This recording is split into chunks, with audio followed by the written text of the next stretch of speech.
How you doing, baseball fans? And welcome to Meet the Rams Baseball, the second episode of the season. The Rams have had a great start to their season so far. They split their opening series against Texas A&M University Victoria, went on to win 15 more straight, including a sweep of OPSU, which is a conference foe, and then they moved into their series against MacU last week, in which they got swept themselves. Here I'm joined with head coach Bobby Garza. How are you doing today? Doing well. Happy to be here. And now that we're I'd say about a third of the way into the season, things are going well for us, and we're looking forward to this weekend. Well, Bobby, the first question I want to ask you is, in this first half of the season, what are some of the things you've seen that you've liked from the team? And then what are some of the improvements you think this team needs to make going forward? Yeah, the team's done a really good job, even going back to the fall, of really adjusting and answering the challenges that we've put in front of our players. So this group has really come together and really united with each other and answered all the questions. They've checked all the boxes. It's been really, really great to see them go out and play. They've come together, which I've already alluded to, but more so, you see how united they are in the dugout, on the field. They have a bit of a grit, a part of them that is starting to show more and more each day that we're out there. So going to each game and knowing that we have an opportunity to be successful is definitely something that we're very excited to have. Bobby, and we all know pitching is something that is a very big key for a long season out there. This pitching staff has been really effective in the first half of the season. What are some of the things that you have seen that's been a difference in this pitching staff compared to the pitching staff you have last year? And then who are some of the guys that you've seen really step up and take that leadership role on the mound? Yeah, the pitching staff's been really great for us. It's an older group, right? We've got Sammy Mendez, Michael Pelosi, Noah Huerta. There's plenty of people on our pitching staff that have come in with some experience. And I think that having experience is important to a pitching staff. They're able to teach the younger guys kind of what it looks like to be a pro, how to handle your body, how to take care of your body, how to handle recovery, what to do into recovery. So having the experience is so important with our pitching staff. So we're very versatile with our pitchers. So some can start, some can come out of relief, some can come in and close. So having the ability to have pitchers, both right-handed and left-handed, that can do multiple things has made our planning as a coaching staff and preparation for our games so easier for us, and it allows us to be able to prepare better. So, I named a few guys there, but one of the ones that has been really big for us that has logged significant innings is Michael Stewart. He's a freshman that came in this year. Really just kind of was a sponge, wanting to soak up knowledge from some of the older guys. And he's been able to get out there and log some innings and get some big wins for us. And each week he seems to be getting better and better each week. And we're very fortunate to have him here. Now, offensively, this team that you have here, this team has a lot more power, definitely, than the team you had last year. Also, too, it seems like you get in situational ball in times, which you haven't done in years past, where you'll play some small ball and everything. What do you want the identity of this offense to be going down the season? Do you want it to be more situational hitting? Do you want it to be more power hitting, more small ball? What are you looking at this offense to do? Yeah, Coach Moses has done a great job with our offense. It's been difficult stepping away from the offense because that's what I've done for so long and transitioning into pitching. But I trust Coach Moses so much. He played for us here at Texas Wesleyan. He played for me. He knows the system on what we're expecting. And really just handing the ball off to him and letting him run with the offense has been something that it's allowed me to kind of relax and understand that the offense is in great hands. But the thing that we're really preaching to our offense is to know when to strike and when it's time to strike, right? So whether it's through the long ball, whether it's through advancing on a ball in the dirt, whether it's a hard 90 out of the box and then seeing the outfielders bobble the ball in the outfield and we don't lose stride and continue on to second base. Whatever the situation calls for, even if it's situational hitting, we want to be able to strike. So understanding what a strike looks like when it's time to strike and then actually going out and executing the strike is kind of what we've been challenging our offense from the start of the season up until now. Well, speaking about the offense, Bobby, are one or two of the players that, of course, Vela's been getting a lot of the attention because he has been just ripping the cover off of the ball. Who are two or three of the other players on this offense you don't think that have got the limelight that they deserve yet, but they're going to be breaking out soon? Sure. Well, I don't necessarily know if it's breaking out. I think what they've done, what everybody's done, is they've put pressure on me to fill out a lineup. And that's something that we've had here years in the past, but more so this year is they've put a ton of pressure on me to fill out the lineup and to come up with a 9. We feel like we've got 13 offensive players that it doesn't matter who we choose. When we put the name in the lineup, they can go out there and they'll be successful. And that's a great problem to have. It's a horrible problem as a coach because you want to make sure that you get everybody out there. You've got to manage things properly. You want to make sure everybody's fresh. You want to make sure everybody's getting opportunities to stay at their peak performance. And that makes it tough. However, it's a great problem to have. Two people that have really stood out in my mind that have really pushed the envelope are people that haven't really gotten much playing time, and that's Boston Ferris and Truett Claffey. The way they go about their business, the way they work on the field, the way they work from an offensive standpoint, from a defensive standpoint, has really pushed our players, not just the younger players, but also the older players, to continue to work and work and work. And I think that's important when it comes to growth, not only for our younger players, but also for our older players. And they deserve a lot of credit. They deserve a lot of credit for pushing the people that are in front of them. But to see that as freshmen, it really gives us encouragement to understand that the future is going to be bright with those two guys. And it's not just them, right? There's plenty of freshmen. Chris Saavedra is one that is lights out on defense at shortstop. Marcos Carrion has done a phenomenal job behind the dish, doing it by himself. We've got an injury with one of our players, and he's been forced to have to be out there and catch all the games. So, seeing his leadership going through some struggles has been really big. But it's seeing that, it's our players seeing that and understanding that sometimes you just got to grit your way through things. And that's what this team really does. Whether it's the 3-hole hitter, 4-hole hitter, or it's the guy on the bench, the guys on the dugout that are really promoting the team and being good, encouraging our teammates. So this team has a chance to do some special things, and we're really excited of the future with those guys that I mentioned earlier.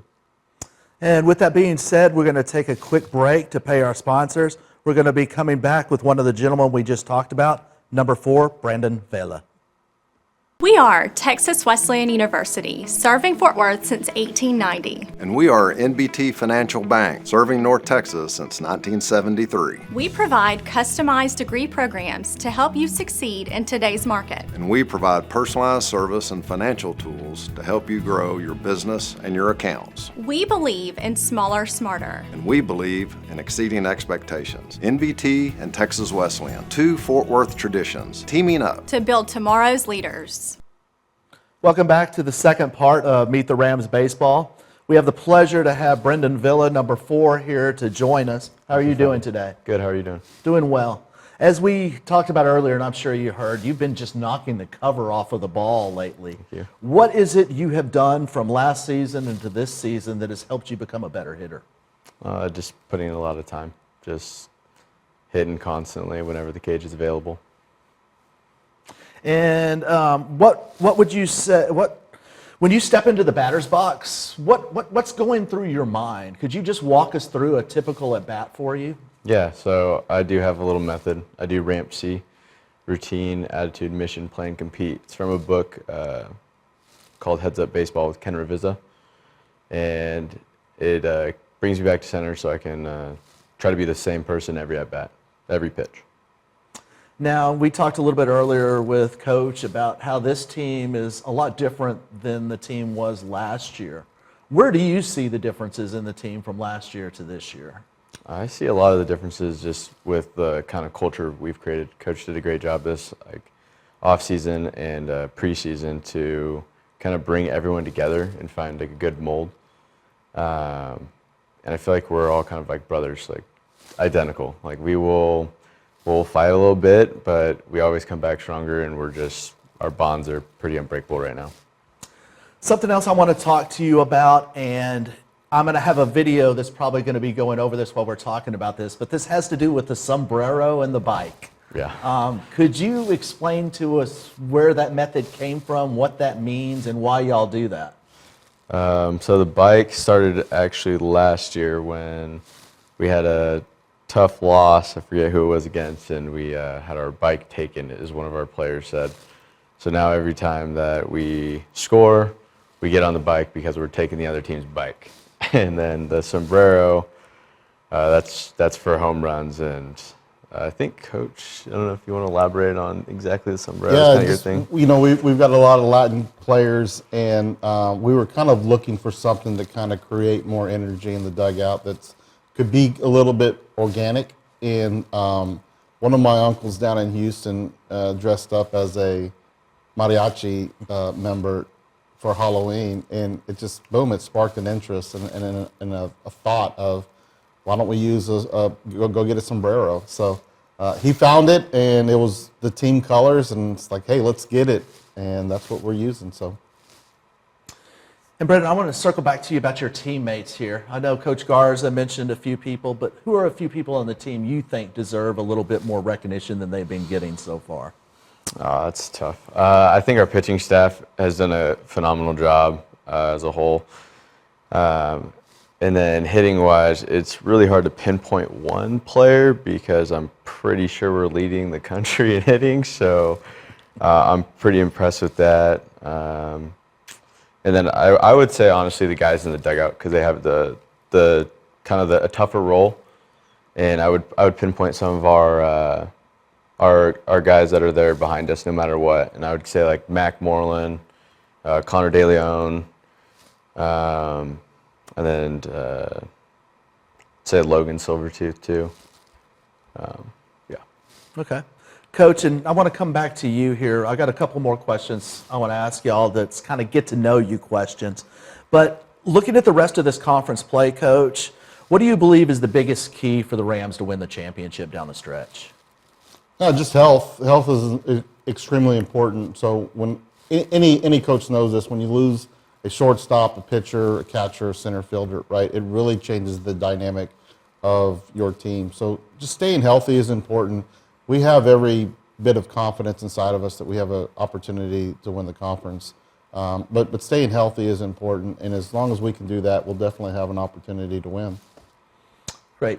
I appreciate that. And then the two questions I want to get to know y'all a little bit better.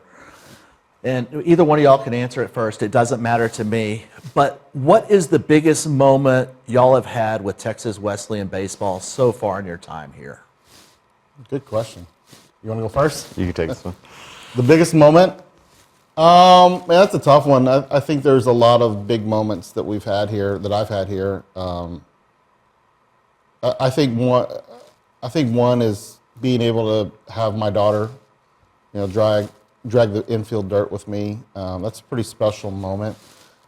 Seeing my dad, giving my dad the lineup card for player of the game for my first win, because he was the biggest supporter. Him and my mom and my brother were big supporters of me growing up through the game of baseball. So having him here, anytime we have family here from back home, that's so important to have. And but also having support from alumni, like that stuff means so much to us, right? When we have alumni, Max Wayman was here last weekend and brought his grandchildren out. Like that was so important to us, and it's so meaningful to me to know that there's players that still keep in contact with us, that still follow the team, that want us to be successful. Having that support from alumni is so important for us. So I would say having the support internally, personally for family is big, but also having the support from alumni has been really special to experience. Vela, what about you? I would say it's probably the team camaraderie that we've kind of built. So being on the bus, being on the road, getting to do the trip that we did in the fall. I think those are probably the highlights for me, because for me this is probably my last ride. So getting to enjoy those like little moments, that's kind of what it is for me. And the last fun question I have for you, and of course this one's more directed towards you, Brendon, of course, but Bobby, I want you to answer this being a baseball guy here. If you could, because the way you're hitting right now, if you could face any major league pitcher in history to go up against him, who would you want to go up against? And how would you fare against him? Tough one. I would say probably Maddox. I'd want to face him. Honestly, I'd swing for it. I'd let it eat. I tried to tear the cover off the ball, but I know that he'd dice me and paint up, so that's what I want to face. Do you think we could expect at least a single out of you? Yeah, I think so. All right. How about you, Bobby? Probably two that stand out the most. Nolan Ryan, he was a big pitcher for me in high school, and in growing up as a kid, just hearing the stories and hearing how former players would talk about the hiss of the baseball when he would throw it. So Nolan Ryan would be one, and then Satchel Paige would be another one. And for those guys, I would just close my eyes and pray that they didn't hit me. So, but I would try to swing, I guess, out of fear. Well, Brendon, Bobby, I appreciate y'all coming in here to talk to us today. Best of luck with you with the rest of your season. Hopefully you can go up there to Southwest Christian this weekend and get back on track, okay? Absolutely. Thank you. I'm James McBride. This is the second edition of Meet the Rams Baseball. We look forward to seeing you in the near future. Until then, Rams up.